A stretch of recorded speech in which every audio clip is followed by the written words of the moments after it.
Oi, gente, tudo bom? Mais um Na Ponta do Lápis no ar aqui na tela da TV Câmara Campinas. E o final do ano tá chegando e tem uma coisa que eu sei que tem muita gente aí que tá esperando, que é o 13º. Todo mundo tá esperando aquele dinheiro a mais entrar na conta, já fica todo mundo empolgado, pensando o que vai fazer com essa grana, vou pagar a conta, vou guardar. E é aí que o Na Ponta do Lápis entra com algumas dicas para a gente administrar esse dinheiro aí. E o nosso convidado de hoje, que já é prata da casa aqui já, o professor de finanças, Eli Borochovicius. Eli, obrigada novamente por tirar esse tempinho e dividir seu conhecimento com a gente. Eu que agradeço. É uma oportunidade ímpar que a gente tem de conversar com o telespectador, conversar com as pessoas em casa. Então eu que tenho que agradecer a oportunidade que vocês dão pra gente, para que a gente possa se comunicar então com as famílias, com as pessoas que estão aí vivendo o dia a dia próximo de nós. Eli, eu dei uma olhada aqui, o 13º é uma conquista que já existe há mais de 60 anos para o trabalhador. Mas no momento que a gente está hoje, com as regras que tem, quem tem direito ao 13º? Olha, primeiro acho que é importante realmente a gente dizer que isso foi uma conquista que veio dos trabalhadores por volta da década do início de 1960, se não me falha a memória, 1962, com o governo de João Goulart. E a partir de então, a gente recebe o nosso 13º. É a chamada gratificação natalina, né? Quem tem direito a receber o 13º? Primeiro, aquelas pessoas que trabalharam por mais de 15 dias com carteira assinada, que é o que a gente chama de seletista.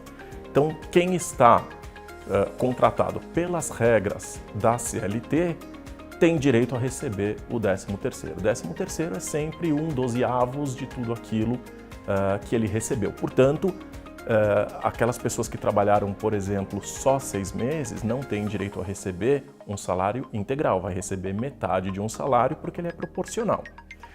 Quem for, por exemplo, imagine que você tem um PJ, né? Então eu tenho um contrato com uma empresa.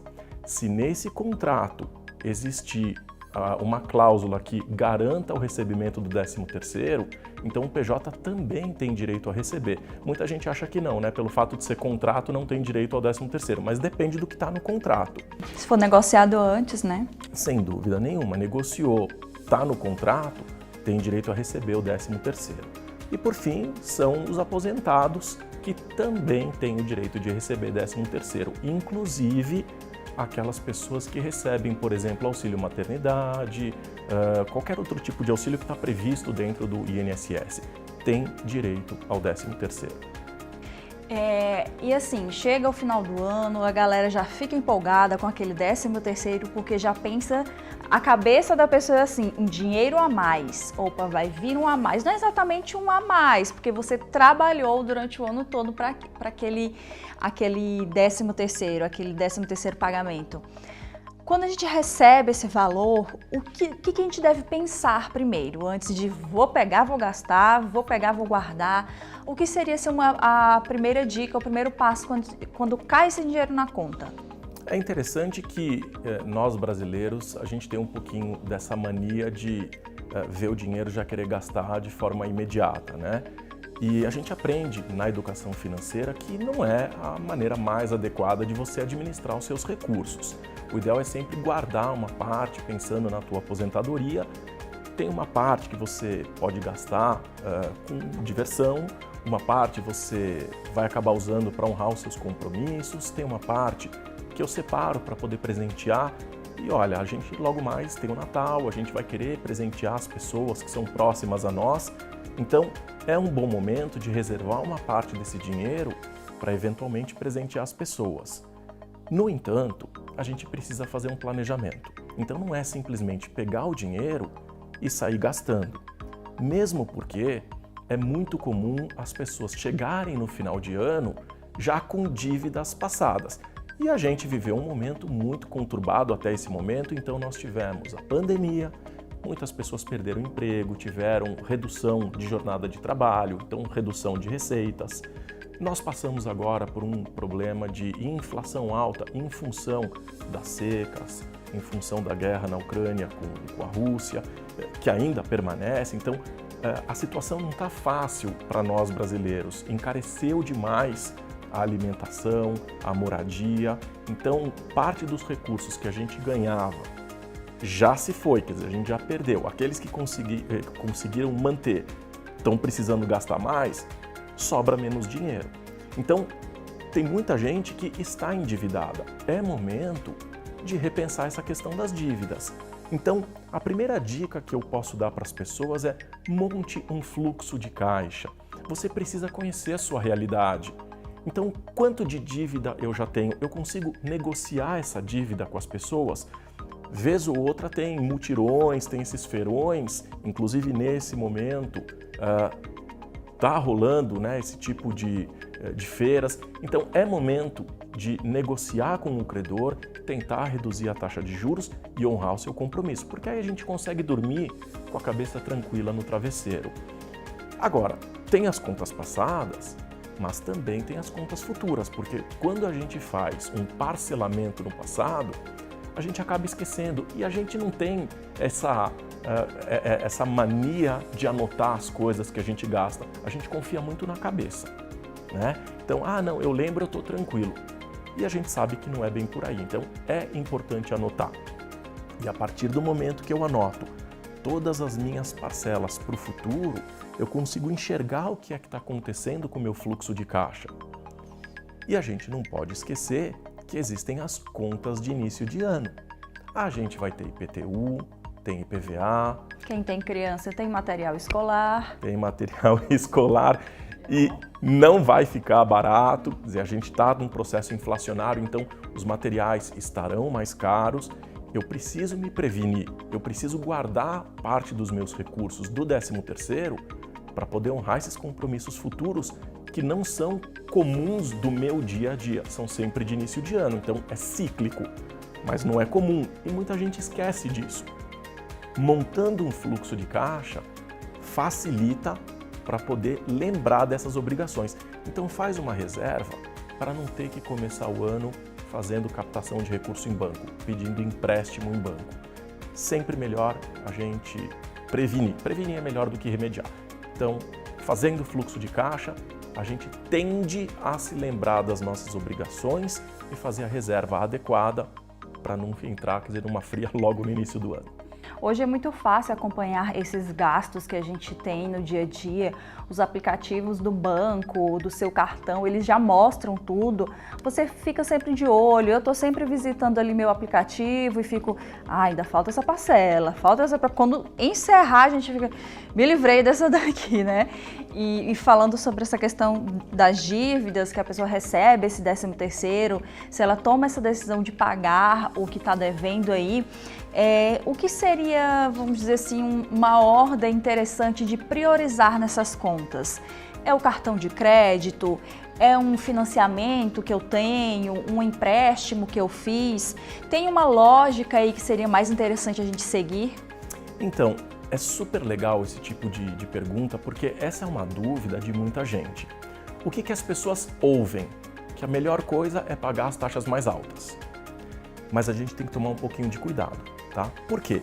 Imagine que você tem uma dívida de R$100 a uma taxa de 10% ao mês. É uma taxa altíssima, 10% ao mês, e a gente só está supondo aqui para poder ficar fácil os nossos cálculos. Uma dívida de R$100 a 10% ao mês me gera uma dívida de R$10. Agora, se eu tiver uma dívida de R$2.000 a só 1% ao mês, isso me dá uma dívida de R$20. O que é melhor? É melhor eu ficar postergando R$20 ou R$10? Então, nem sempre eu vou me preocupar só com a taxa. Então, eu tenho uma taxa de 10%, mas eu tenho num valor muito baixo. Em contrapartida, eu tenho uma taxa menor de 1%, num valor muito alto. Então, eu preciso entender quais são as minhas dívidas. Para quem eu estou devendo? Como é que funciona esse processo de negociação? Então, priorizar não somente as taxas mais altas, mas aquelas contas que trazem juros, e aí o valor real, maiores. Então, tem que entrar em contato com o credor, tentar negociar a taxa, montar um novo parcelamento, se não couber no teu orçamento hoje, o que é muito comum, porque a gente vive um processo inflacionário, tentar postergar a dívida. Então, renegociar essa dívida, em vez de eu pagar R$20 por mês, que tal então se eu dobrar o tempo dessa dívida e transformar isso em R$10 por mês, por exemplo? Isso me dá um fôlego, me dá uma sobra de caixa, mas não é para eu fazer novas dívidas, né? Dá uma sobra de caixa para eu quitar aquela dívida de R$100 a 10%, né? Então, tudo é uma questão de negociação, sempre priorizando aqueles juros mais altos e não necessariamente a taxa de juros mais alta. Eu tenho que estar todo mês com o Eli ou com outros profissionais que visitam aqui na ponta do lápis para eu pegar esse puxão de orelha todo mês, para eu estar lembrando de não fazer novas dívidas, que a gente vai se empolgando, cartão, vai fazendo, vai comprando daqui a lá, fica esperando aquele dinheirinho no final do mês e acaba se enrolando. Por isso, assistam aqui, acompanhem o Na Ponta do Lápis para pegar essas dicas, para vocês se organizarem. Eu tô melhorando, viu, gente? Já tem bastante coisa organizada aí do começo do ano para cá, que eu já aprendi muita coisa no Na Ponta do Lápis. E uma das coisas principais é a questão da organização financeira. A gente falou sobre esse 13º quando a gente está com essas dívidas, com alguma coisa pendente.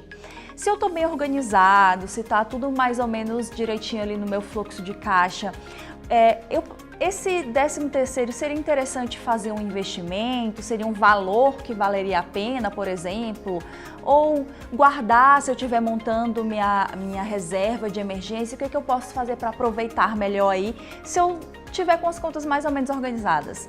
Olha, normalmente os especialistas vão dizer, guarda tudo, guarda 100%. Eu não sou favorável a isso. Eu acho que o dinheiro é para nos trazer conforto, é para nos trazer alegria. E a alegria é presente pensando também no futuro. Eu recomendaria que as pessoas usassem uma parte desse recurso para satisfazer as suas vontades atuais e uma outra parte aí sim fazer um investimento. A gente precisa lembrar que como o processo inflacionário está alto, a gente não sabe ainda o que é que vai acontecer com esse novo governo. Então, as expectativas que o mercado está trazendo, e aí eu estou dizendo é o mercado, não sou eu, né? Então, de forma geral, é que nós tenhamos uma alta na renda fixa e uma redução na taxa de rentabilidade da renda variável. Então, a tendência é cair a bolsa e subir a renda fixa. Hoje é comum a gente encontrar, por exemplo, o CDB, que é um certificado de depósito bancário, pagando mais de 15% ao ano por um período aí de 6 anos. Então, a recomendação é uma parte você guarda por 6 anos a uma taxa de 15%, que é uma belíssima taxa para investimento. E se as pessoas tiverem condições de obter benefício fiscal, que são aquelas pessoas que trabalham como CLT, estão recebendo seu 13º, até 12% da sua renda bruta anual, ela consegue o benefício fiscal aplicando em previdência. E aí é o PGBL, que é o Plano Gerador de Benefício Livre, é como se fosse um fundo de investimento que você pode aplicar até os 12% da tua renda bruta sem a necessidade de pagar o imposto. E assim, após 10 anos desse dinheiro aplicado, no momento que você faz o resgate, você pode optar pela, por exemplo, tabela regressiva do imposto de renda e aí vai pagar só 10%. Então, é uma vantagem para aquelas pessoas que realmente fazem a declaração de imposto de renda e, para não pagar o imposto, é uma forma de você guardar o teu dinheiro e garantir o teu futuro. Eli Borochovicius, professor de finanças, já é nosso conhecido aqui do Na Ponta do Lápis. Hoje a gente falando aqui sobre 13º, guardar, pagar dívidas, investir. Ele deu várias dicas. Quer dar mais alguma dica, alguma informação que seria importante? Eu acho que a gente tem que tomar um pouquinho de cuidado com o consumismo, tá? Então, assim, para aquelas pessoas que hoje estão endividadas, está chegando a inadimplência, tomar muito cuidado. E esse período é um período que a gente recebe muita informação por e-mail, por WhatsApp, então a gente assim recebe uma enxurrada de promoções. Minha sugestão é descadastra para não receber, porque coça, a gente tem vontade de consumir, então a gente tem que se auto-enganar. Então a minha dica, cancela todas as promoções, para de receber as promoções, porque a gente vai ficar assim, a caixa tentado. de spam fica assim, ó. E a gente fica tentado a consumir porque a gente quer aproveitar o preço, pode ser legal. No entanto, apesar de barato em relação ao preço real, talvez não caiba no meu orçamento. E aí não adianta, quando a gente recebe as promoções, a gente acaba caindo nessa tentação, acaba consumindo e depois a gente se enrola. Bom, por que não a gente começar então 2023 zerado, sem grandes problemas, mudando, né? Fazendo diferente daquilo que a gente sempre fez, aproveitando todas as dicas que a gente já deu aqui ao longo de 2022. Pois é, fim de ano chegam muitas dessas promoções na nossa caixa de e-mail, descadastra tudo, gente, porque chega muita promoção mesmo, eu também fico ali olhando, desejando, eu excluo para não correr o risco. Eli, muito obrigada pelas dicas. Vou aproveitar também que o Eli vai estar aqui com a gente está nesse fim de ano, falamos aí sobre o 13º, a gente também vai falar sobre como economizar nas compras de Natal, nesse fim de ano, que a gente quer gastar, quer dar aquele presente. O Eli vai, em outro Na Ponta do Lápis, estar aqui conosco para falar sobre isso. Eli, obrigada e até a próxima oportunidade. Muito obrigado, até a próxima. O Na Ponta do Lápis de hoje fica por aqui. Convido vocês a visitarem o YouTube da TV Câmara Campinas, que vocês vão ver todas as outras edições, pegar todas as dicas que a gente deu esse ano, para quem sabe aí conseguir começar 2023 bem organizado. Aguardo vocês na próxima edição. Tchau, tchau!